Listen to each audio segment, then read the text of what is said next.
Rise of Ottoman Empire. 800 Muslims crushed 17,000 Serbs. Battle of Marcia. Rise of Islamic Era.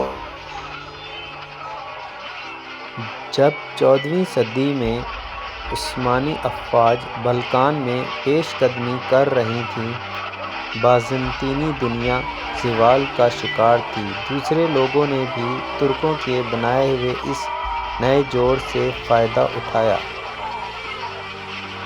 Stephen دوشان پنجم کے تحت Serbia کے علاقے کے ساتھ سیاسی، اقتصادی اور ثقافتی طور پر اپنے عروج کا آغاز ہوا۔ اس عرصے کے درمیان سربیا کے بادشاہ نے خود کو سربوں اور یونانیوں کا شہنشاہ قرار دے دیا۔ خطے میں بازنطینی اتھارٹی کی کھل کر مخالفت کی اور یہ اعلان کیا کہ وہ رومی میراث کا حقیقی وارث ہے۔ مشرقی آرتھوڈاکس کے سربراہ کے طور پر سربیا کے پیٹریارک چرچ کی بھی نمائندگی کی۔ جب 1355 میں سربیا کے حکمران کی اچانک موت ہو گئی تو اپنی نئی قائم کردہ سلطنت کو اپنے بیٹے اسٹیفن یورش پنجم کے حوالے کر دیا۔ اپنے والد کی سیاسی اور عسکری صلاحیتوں کی کمی کی وجہ سے حکومت میں غیر فیصلہ کن ہو چکا تھا۔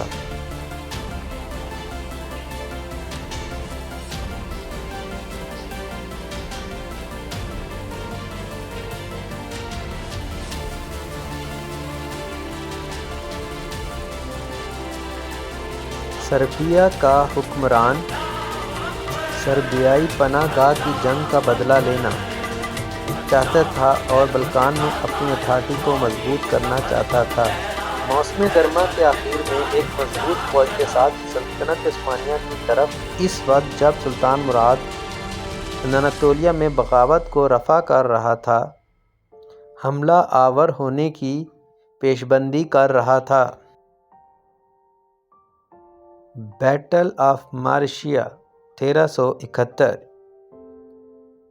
اناطولیہ میں بغاوت کی وجہ سے بڑی عثمانی فوج اور سلطان مراد برسا میں تھے۔ بلقان سے صلیبی فوج کے ایڈرن پہنچنے کی خبر پر شاہین پاشا نے برسا میں سلطان مراد کو فوری طور پر فوجی مدد بھیجنے کی اطلاع دی، لیکن اتنے قلیل عرصے میں مراد کے لیے یہ ممکن نہیں تھا کہ وہ وہاں پہنچ جائے۔ اب یہ لالا شاہین پاشا پر منحصر تھا۔ جب سربیا کی فوج ایڈرن کی سرزمین کے قریب ایک مقام پر کیمپ لگا رہی تھی اور امرا نے جشن کے ساتھ رات گزارنی شروع کر دی، کیونکہ ان کا خیال تھا کہ وہاں کوئی بڑی عثمانی فوج موجود نہیں ہے۔ تاریخ کے مطابق سربیا کی فوج تفریح میں مگن تھی اور کیمپ کی حفاظت سے غفلت برت رہی تھی۔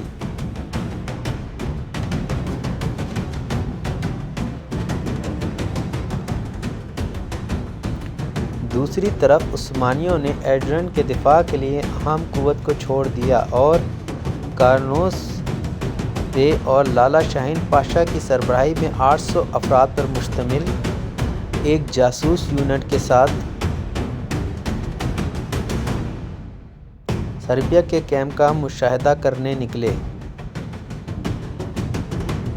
جب ترک کیمپ کے قریب پہنچے تو انہوں نے دیکھا کہ سرب بہت زیادہ شراب پی رہے ہیں اور مزے کر رہے ہیں اور کیمپ کی سیکیورٹی کو مکمل طور پر نظر انداز کر چکے ہیں۔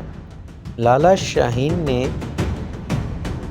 اپنی افواج کے ساتھ رات کو چھاپہ مارنے کا فیصلہ کیا، جس کی تعداد 1000 سے بھی کم تھی۔ دشمن کے ایڈرن تک پہنچنے سے پہلے زیادہ سے زیادہ جانی نقصان پہنچانا تھا۔ رات ایک ایسے انجام کے ساتھ ختم ہو گئی جس کا وہ تصور بھی نہیں کر سکتے تھے۔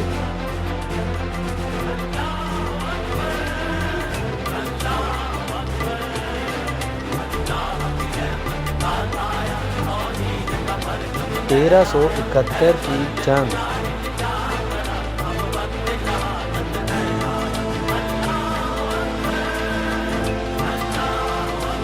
رات کے وقت 800 ترک گھڑ سواروں نے تکبیروں کے ساتھ سربیا کے ہیڈ کوارٹر پر اچانک اور پرتشدد حملہ کر دیا۔ اس غیر متوقع حملے کے پیش نظر ہیڈ کوارٹر کے فوجیوں نے خود کو یہ سمجھے بغیر کہ کیا ہو رہا ہے بہت ہی مشکل میں پایا۔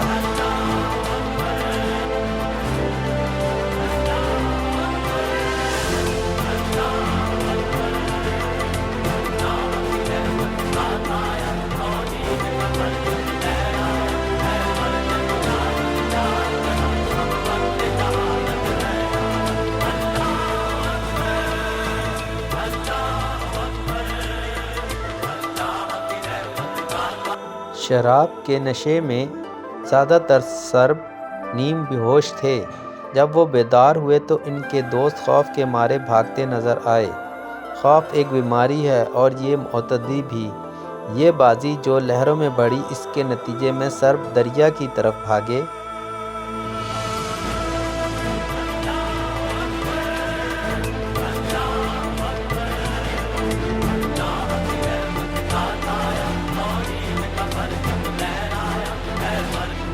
جنگ کے اختتام تک ہزاروں سرب اپنے خیموں میں مارے گئے، بہت سے سرب فوجی بھاگتے ہوئے دریا میں گرے اور ڈوب کر مر گئے۔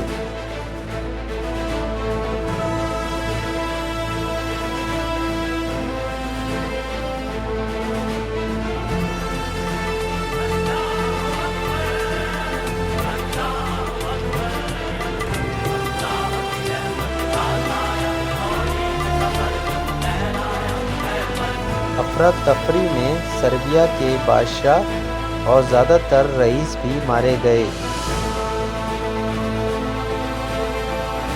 اور صلیبی فوج کو بڑی شکست کا سامنا کرنا پڑا۔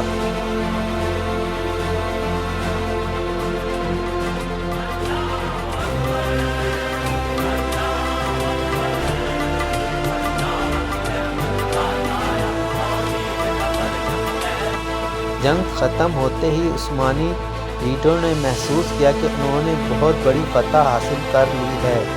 تاریخ کے مطابق دریائے ایوروس ہزاروں لاشوں سے بھرا ہوا تھا اور یہ دریا کئی ہفتوں تک مرنے والوں کے خون سے سرخ ہو گیا۔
لڑائی کو خیرمن کی لڑائی کے نام سے بھی جانا جاتا ہے۔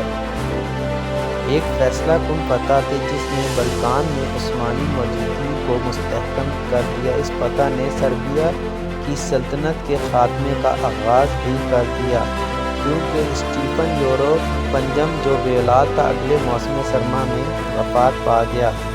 سربیا کے امراء نے سلطنت کی سابقہ سرزمینوں میں اپنی اپنی بادشاہتیں قائم کرنا شروع کر دیں۔